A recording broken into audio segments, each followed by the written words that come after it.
अभी तक हम लोगों ने बात किया है मैटर के फंडामेंटल कॉन्सेप्ट के ऊपर और प्योर मैटर के जो कितने टाइप्स के होते हैं उसके ऊपर में बात किया था।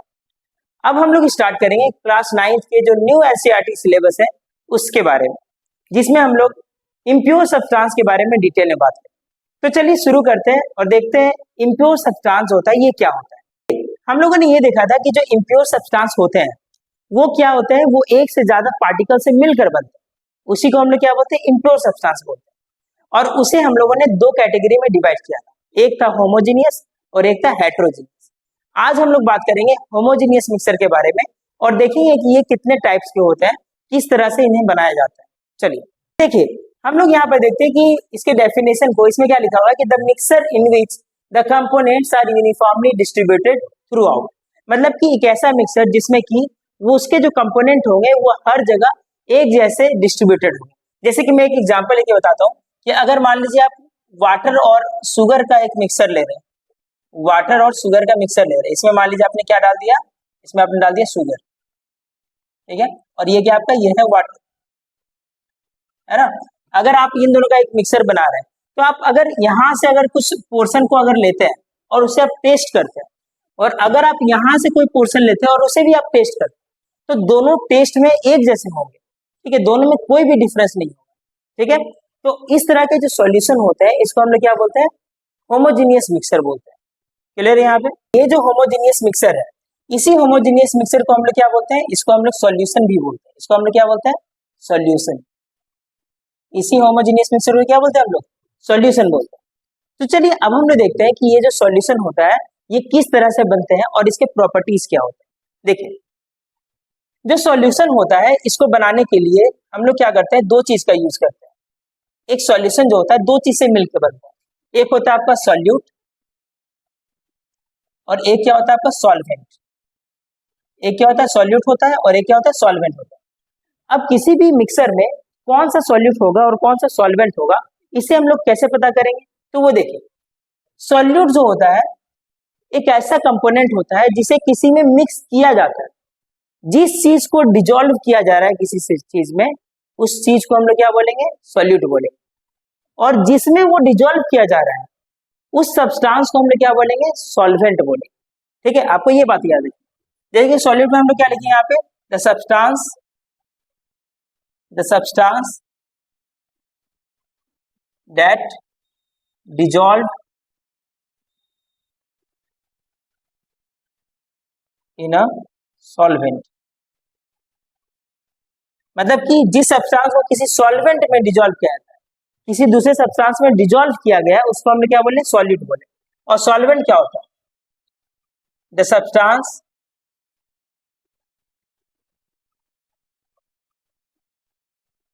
वेयर द सॉल्यूट डिजोल्व्स, मतलब कि जिसमें किसी सॉल्यूट को डिजोल्व किया जा रहा है उसे हम लोग क्या बोलेंगे, उसे बोलेंगे हम लोग सॉल्वेंट। क्लियर।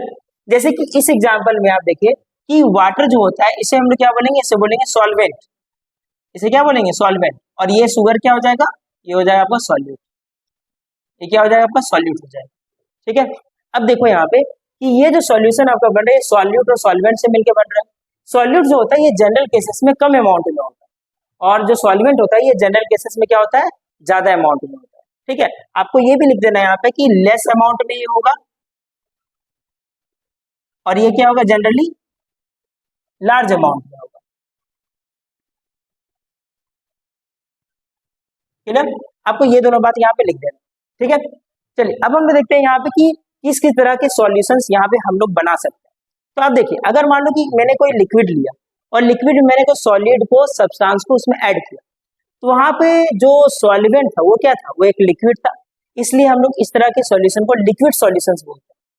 अगर मान लो कि मैंने एक सॉलिड में सॉलिड को मिक्स किया, ऐसा भी मिक्सर होता है जिसमें कि एक सॉलिड में सॉलिड को मिक्स किया जाता है और उससे जो सॉल्यूशन बनता है उसे हम लोग बोलते हैं एलॉयज। हम लोग आगे इसको पढ़ेंगे, एलॉयज को, ठीक है। अभी देखिए, फिर उसके बाद देखिए जो गैस होता है, जो एटमोस्फेयर में जो गैसेस होता है, ये भी क्या होता है, एक तरह का मिक्सर होता है। और ये कैसा मिक्सर होता है, ये होता है होमोजीनियस मिक्सर। जनरली ये क्या होता है, होमोजीनियस मिक्सर होता है, लेकिन कभी कभी इसके कंपोजिशन बिगड़ जाते हैं तो फिर ये हेट्रोजीनियस के कैटेगरी में आ जाता है। लेकिन हम लोग इसे बाय डिफॉल्ट क्या बोल के क्या मानकर चलेंगे, होमोजीनियस मान के चलेंगे। तो ये कैसा सॉल्यूशन होगी, गैसेस सॉल्यूशन होगी। ठीक है, कुछ और एग्जांपल्स इसके लेते हैं। जैसे कि आपने ये सुना होगा कि जो विनेगर बनाया जाता है, विनेगर को जो बनाया जाता है, विनेगर में हम लोग क्या करते हैं, 5% एसिटिक एसिड को हम लोग क्या करते हैं, वाटर में मिक्स करते हैं। हम लोग क्या करते हैं, इसको 5% एसिटिक एसिड को वाटर में मिक्स करते हैं और वो क्या बन जाता है, वो बन जाता है विनेगर। ठीक है, आपको ये भी चीज याद रखना है। चलिए अब हम लोग बात करते हैं सॉल्यूशन की कुछ प्रॉपर्टीज पे। तो आप देखिए यहाँ पे कि एक सॉल्यूशन जो होता है वो क्या होता है, होमोजीनियस नेचर का होता है। होमोजीनियस नेचर का मतलब क्या हो गया कि उसके कंपोनेंट्स हर जगह यूनिफॉर्मली डिस्ट्रीब्यूटेड हो। ओके, फिर देखिए इसके पार्टिकल का साइज होता है बहुत ही छोटा होता है, जो कि लगभग 1 नैनोमीटर से कम होता है। 1 नैनोमीटर का मतलब क्या हुआ, 1 नैनोमीटर का मतलब हुआ 10⁻⁻⁹ मीटर, जो कि बहुत ही छोटा होता है, बहुत ही छोटा पार्टिकल होता है, हम लोग इसको देख भी नहीं सकते। ठीक है ना। नेक्स्ट देखिए, ये जो होता है ये ट्रांसपेरेंट होता है, इसलिए लाइट जो होता है बहुत ही आसानी से पास कर जाता है और इसमें टिंडल इफेक्ट हम लोग को देखने को नहीं मिलता है। हम लोग टिंडल इफेक्ट में बात करेंगे आगे। ये एक्चुअली में क्या होता है कि जो कि पाथ को, लाइट के पाथ को विजिबल बनाता है। तो हम लोग को जब भी हम लोग किसी लाइट को पास करेंगे, इस वाले सॉल्यूशन से, जो आपका सॉल्यूशन होता है इससे पास करेंगे तो हम लोग कोई भी टिंडल इफेक्ट नहीं दिखेगा। ओके, फिर देखिए पार्टिकल्स जो होते हैं बहुत ही लाइटर होते हैं, इसलिए सेटल डाउन नहीं होते। क्लियर यहाँ पे। फिर देखिए इसे हम लोग फिल्ट्रेशन के थ्रू सेपरेट नहीं कर सकते, क्योंकि पार्टिकल का साइज तो बहुत ही छोटा होता है, तो फिल्ट्रेशन से भी ये सेपरेट नहीं हो पाता है। ठीक है, ये कुछ प्रॉपर्टीज थे जो कि सॉल्यूशन के थे, जो कि आपको याद रखना है। क्लियर। अब हम लोग आगे बढ़ते हैं यहाँ पे। अब हम लोग देखेंगे यहाँ पे कि कॉन्सेंट्रेशन ऑफ द सॉल्यूशन क्या होता है, मतलब कि एक जो सॉल्यूशन है इसके कॉन्सेंट्रेशन क्या होते हैं और उसको कैसे हम लोग कैलकुलेट करते हैं, देखते हैं। अब हम लोग बात करते हैं यहाँ पे कि कॉन्सेंट्रेशन ऑफ द सॉल्यूशन क्या होता है, इसको समझिएगा। देखो, the amount of solute dissolve in A given amount of solvent, मतलब कि किसी गिवन अमाउंट ऑफ सॉल्वेंट या फिर सॉल्यूशन में कितना सॉल्यूट डिजॉल्व हो रहा है। ठीक है, उसी को हम लोग क्या बोलते हैं, उससे सॉल्यूशन का कॉन्सेंट्रेशन बोलते हैं। ठीक है ना, मतलब कि कोई सॉल्यूशन अगर मेरे पास है तो सॉल्यूशन में कितना अमाउंट ऑफ सॉल्यूट है, उसको हम लोग क्या बोलते हैं, उस सॉल्यूशन का कॉन्सेंट्रेशन। ठीक है, अब देखो ये कॉन्सेंट्रेशन मेजर करने के लिए अलग अलग मेथड्स होते हैं। ये डिपेंड करता है कि सॉल्यूट किस टाइप का है। सॉल्यूट जो है वो सॉलिड है, सॉल्यूट जो है वो लिक्विड स्टेट में है, उसका हम लोग मास कैलकुलेट कर रहे हैं कि उसका वॉल्यूम कैलकुलेट कर रहे हैं। तो अब देखो यहाँ पे कि हम लोग कैसे किसी कॉन्सेंट्रेशन को, सॉल्यूशन के कॉन्सेंट्रेशन को कैसे कैलकुलेट करते हैं। पहला जो मेथड है कैलकुलेट करने का वो क्या है, मास बाय मास परसेंटेज। ठीक है, मतलब कि अगर आपका सॉल्यूट मास का मास दिया हुआ हो और जो सॉल्वेंट इसका भी मास दिया हुआ, तब हम लोग यहाँ पर इस फॉर्मूले का यूज करेंगे। हम लोग क्या यूज करेंगे यहाँ पे, mass of solute divided by mass of solution into 100%। इस फॉर्मूले से हम लोग उसके कॉन्सेंट्रेशन को कैलकुलेट कर पाए। इसके एक एग्जांपल में आप लोग लिख सकते हैं यहाँ पे कि जो मिल्क पाउडर होता है, आप देखोगे कि जो मिल्क पाउडर होता है इसमें जितने भी कंपोनेंट्स होते हैं मिल्क पाउडर में, ये सारे कंपोनेंट्स पीछे लिस्टेड होते हैं और इन सब का मास दिया हो रहता है। जैसे मान लो कि 100 ग्राम का ये मिल्क पाउडर है, तो उसमें आपको ये दिया हो रहेगा कि हाँ इतना ग्राम प्रोटीन है, इतना ग्राम वाइटामिन है, क्या क्या जो भी कंपोनेंट उसमें ऐड किए गए हैं उनका वहां पर ग्राम में परसेंटेज दिया हो रहता है। मतलब या तो परसेंटेज दिया होता है या तो ग्राम दिया होता है। तो हम लोग वहां पे उसके परसेंटेज को निकाल सकते हैं कि कौन सा कंपोनेंट कितने अमाउंट में वहां पे है। क्लियर, यहाँ पे पाउडर निकल। ओके, अब दूसरा मेथड देखते हैं। दूसरा मेथड क्या है, मास बाय वॉल्यूम परसेंटेज।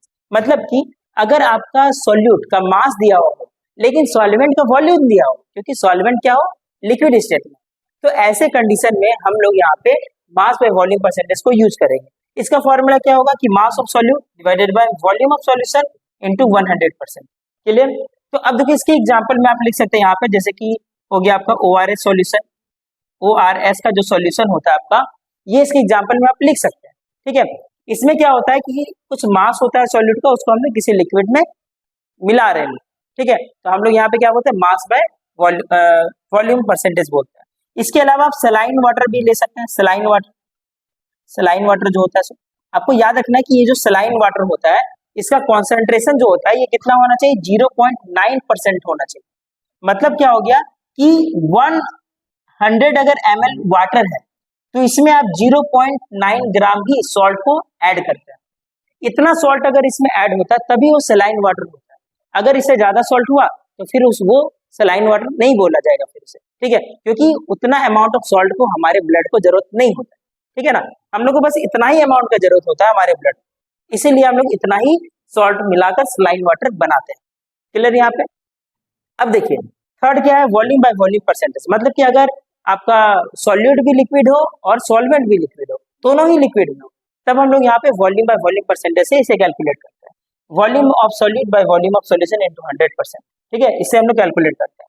अब देखो इसके एग्जांपल में आप लिख सकते हैं विनेगर का सॉल्यूशन जो होता है, जो विनेगर, ठीक है, विनेगर में क्या होता है, विनेगर में एसिटिक एसिड को वाटर में मिलाया जाता है ना, और एसिटिक एसिड जो होता है ये भी सॉल्यूशन होता है, ये भी मतलब लिक्विड होता है, और जो आपका वाटर होता है ये भी लिक्विड होता है, मतलब सॉल्यूट भी लिक्विड और सॉल्वेंट भी लिक्विड, और इस तरह से हम लोग इसको कैलकुलेट कर लेते हैं। तो आई होप आपको यहाँ पर कॉन्सेंट्रेशन ऑफ द सॉल्यूशन और इसे कैसे एक्सप्रेस करते हैं ये आपको क्लियर हो गया होगा। अब हम लोग एक छोटा सा और बात करेंगे जिसमें हम लोग कॉन्सेंट्रेशन बात करेंगे कि कॉन्सेंट्रेटेड सॉल्यूशन और एक डाइल्यूट सॉल्यूशन क्या होता है। चलिए देखिए हम लोग यहाँ पे बात करेंगे कि कॉन्सेंट्रेटेड और डाइल्यूटेड सॉल्यूशन क्या होता है। देखो अगर मान लो मेरे पास में एक बीकर है, ठीक है, इसे मैं बीकर ए बोल रहा हूँ, ये बीकर बी है, इसे मैं बी बोल रहा हूँ, और ये सी जो है, चलिए ये 3 बीकर है, तीनों में सेम अमाउंट ऑफ लिक्विड को मैंने यहाँ पे डाल दिया, मतलब कि सेम अमाउंट ऑफ वाटर को मैंने यहाँ पे क्या किया, डाल दिया। ओके, अब आप देखिए यहाँ पे सेम अमाउंट ऑफ वाटर डाल दिया मैंने यहाँ पे। अब देखो इसमें 1 टीस्पून मैंने क्या मिला दिया, सॉल्ट मिला दिया, 1 टीस्पून सॉल्ट, ठीक है, इसमें मैंने 2 टीस्पून सॉल्ट मिला दिया, ठीक है, यहाँ पे मैंने क्या किया 3 टीस्पून को सॉल्ट मिला दिया, समझ में आ गया आपको, ठीक है, यहाँ 1 टीस्पून, यहाँ 2, यहाँ 3, और दोनों में लिक्विड जो है वो सेम अमाउंट, वाटर जो है सेम अमाउंट। अब आप देखिए यहाँ पे मैं अगर ये बोलूंगा कि बताओ कि दोनों में से ज्यादा कॉन्सेंट्रेटेड कौन सा है, ए और बी में, तो आप बोलेंगे कि क्योंकि यहाँ पर सॉल्यूट ज्यादा डिजोल्व है और लिक्विड का अमाउंट सेम है, इसका मतलब क्या होगा कि इसका कॉन्सेंट्रेशन क्या हो गया, ज्यादा हो गया, ये ज्यादा कॉन्सेंट्रेटेड है ना, इसका कॉन्सेंट्रेशन क्या है, ज्यादा है, किससे, इससे ज्यादा है, ठीक है। लेकिन अगर मैं ये बोलूं कि मैं बी और सी को मैं अगर कंपेयर करता हूं तो आप क्या बोलेंगे, तो आप बोलेंगे कि सी का ज्यादा है और इसका कम। तो जब मैं इन दोनों को कंपेयर कर रहा था तो मैं इसे कॉन्सेंट्रेटेड बोल रहा था और इसे मैं क्या बोल रहा था, डाइल्यूट बोल रहा था। इन दोनों के कंडीशन में बी जो था ये क्या था, कॉन्सेंट्रेटेड था, और ए क्या था आपका, डाइल्यूट था, ये क्या था, डाइल्यूट था। लेकिन जब मैंने इन दोनों को कंपेयर किया तो ये कॉन्सेंट्रेटेड हो गया और ये क्या हो गया आपका, डाइल्यूट हो गया, ठीक है। मतलब क्या हो गया कि यहाँ पर अगर मुझे ये बताना है कि कौन सा सॉल्यूशन कॉन्सेंट्रेटेड है और कौन सा सॉल्यूशन डाइल्यूटेड है, तो मुझे उन दोनों को कंपेयर करना पड़ेगा।